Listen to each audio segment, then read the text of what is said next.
তুমি তুমি সব দেখো টোটাল যেন আমার যখন একটা পার্মানেন্ট সেট আপ তৈরি হয়ে গেছে, তুমি যদি দেখো কোনো ক্লাবের কিন্তু একটা ফিক্সড মাঠ নেই যে সেখানে প্র্যাকটিস করবে। আজকে ইস্ট হুম। বেঙ্গল ক্লাব ধরো, মোহামেডান ক্লাব ধরো, আজকে যে কোনো অন্য ক্লাবগুলো, যতগুলো ক্লাব আছে আমি সবগুলো হুম। ক্লাবের নামে হুম। আমি বলছি। আজকে হুম। তারা প্র্যাকটিস করছে নিমতায়, কালকে পড়ছে সোনারপুরে, পরশু করছে বেলঘরিয়ায়।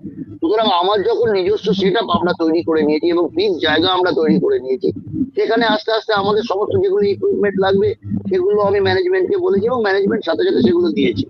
আর যদি তুমি আচ্ছা। ফিজিওথেরাপিস্টের কথা বলো, উই হ্যাড 3 ফিজিওথেরাপিস্ট, 3 জন হুম। ফিজিওথেরাপিস্ট ছিল। যার জন্য তুমি যদি আমার ইনজুরি গ্রাফটা দেখো, ইনজুরি গ্রাফ কিন্তু খুব লো। যারা যারা হয়েছে একদম। হয়তো 3 দিন 4 দিনের মধ্যে তারা রিকভারি করে গেছে। কারণ পার্মানেন্ট একদম। যে একটা ছেলে 3 মাস 4 মাস 5 মাস ইনজিওর্ড হয়ে গেছে না, এবং দ্যাট ইজ দ্য না। অ্যাডভান্টেজ এবং that should be the professional approach basically. Hmm. ঠিক।